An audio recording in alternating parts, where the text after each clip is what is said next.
Hi, I'm Karl Konrad and welcome to our weekly edition of Australian Immigration News, proudly brought to you by Australian Immigration Law Services here in Sydney. So what's been happening this week? Those who have been watching our channel for a while will remember the announcement of the introduction of the agricultural visa back around the middle of 2021. According to the government, it was meant to begin in September 21. The legislation was tabled and put into place, but then nothing happened and nobody could apply. Here's what the PM had to say about it in Parliament this week. The Minister raises the Agg Visa that was a complete failure.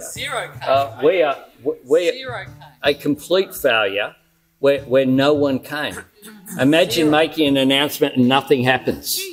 Imagine that. That's what happened under them. The Department of Foreign Affairs has this on their website regarding the Agg Visa, telling us it is no longer an available visa product. However, I hate to break it to them, but it was never an available visa product. In the last 24 years since I started in this profession, there has never been an instance where a visa was announced, legislation put into place, and then nothing happens. However, the Labor Party should not be too quick to judge, for I recall the Home Affairs Minister announced last year that master's students who study certain STEM subjects were going to be given a 4-year 485 graduate skill visa, up from the current 3-year visa available now. This promise was meant to begin by October last year, and guess what?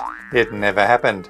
So Minister O'Neill, is the Labor Party full of hot air as well, making statements that never eventuate? Watch this space. The New Zealand Prime Minister's visit to Australia this week coincided with the law changes in Section 501 of the Migration Act regarding cancellation powers. The two PMs felt all warm and fuzzy, sharing their special family relationship between New Zealand and Australia. However, when asked if those New Zealanders who were already deported on the old strict 501 provisions had a chance to come back to Australia, that family spirit seemed nowhere to be found. Prime Minister Albanese, you've recently made some concessions around the treatment of 501 deportees. Do you acknowledge that policy, how unfair that policy has been, and would you consider any policy to retrospectively undo the hurt that's been caused by those already deported to New Zealand with little to no connection there? No, on the latter is the answer. I guess compassion and understanding can only be stretched so far. This week, the Australian government decided to rip out those Chinese-made security cameras in all governmental departments, citing our national security is at risk. The Department of Home Affairs admitted they didn't even know how many Chinese cameras they had in airports and departmental corridors, but once they find them, they will be gone. Damn, now I'll have to find another way to keep tabs on what's going on in the department's policy section. Maybe there's another way.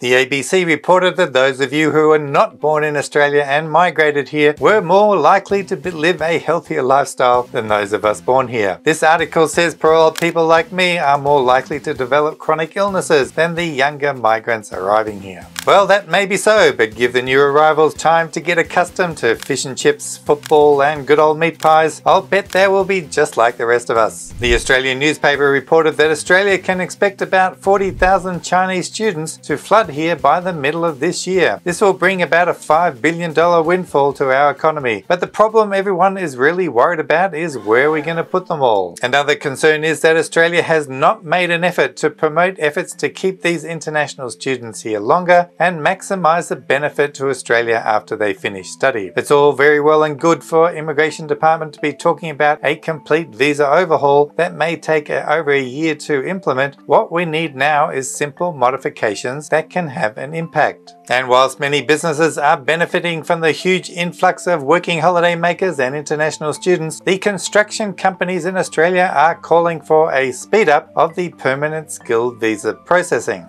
The Australian ran another story quoting the Masters Builders Association, crying out for more skilled labour to get here as soon as possible. They expect there will be a 12-month lag before skilled migration processing yields real benefits in skilled shortages. Well, I hate to break it to them, but when you see the recent processing times of the 190 visa jumping to 36 months and the 491 visa still at 30 months, it's going to take a hell of a lot longer than 12 months to reset our skills shortage problems.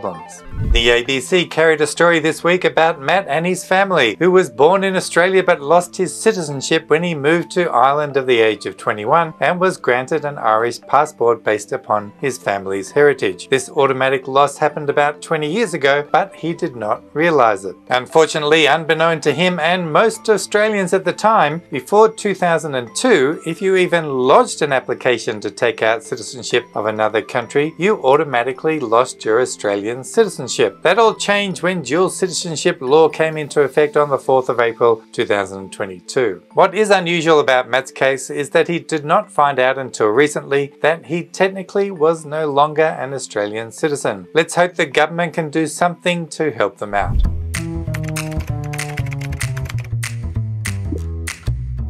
Now it's time again for our readers' comments. This week we are helping to raise the issue of processing delays for the 476 visa because so many of you have written in about it, such as Mr. Spicer has. Karl, I hope you will raise your voice for the 476 applicants. Engineers are waiting for more than 3 years for their visa grants, despite duration of a visa of just 18 months. I hope 2 years duration at least, as they gave to those whose visas were expired. Speeding up the processing of the 476 visa is needed as Australia wants skilled workers. And yes, Australia certainly needs skilled workers, and we feel very sorry for all of you waiting such a long time, many well over 3 years. The department's published processing time is 41 months, a truly staggering figure. What makes these circumstances so bizarre is that back when this 476 visa was introduced many years ago, it was the first of its kind, a visa to help in skill shortages, and in this case for the shortage of engineers. It makes you wonder why they haven't designed the same visa just for nurses and doctors. So why on earth is the Immigration Department dithering about processing them at such a snail pace? This visa is also one of the easiest to process, just certain engineering degrees from a list of recognized universities, and that's it.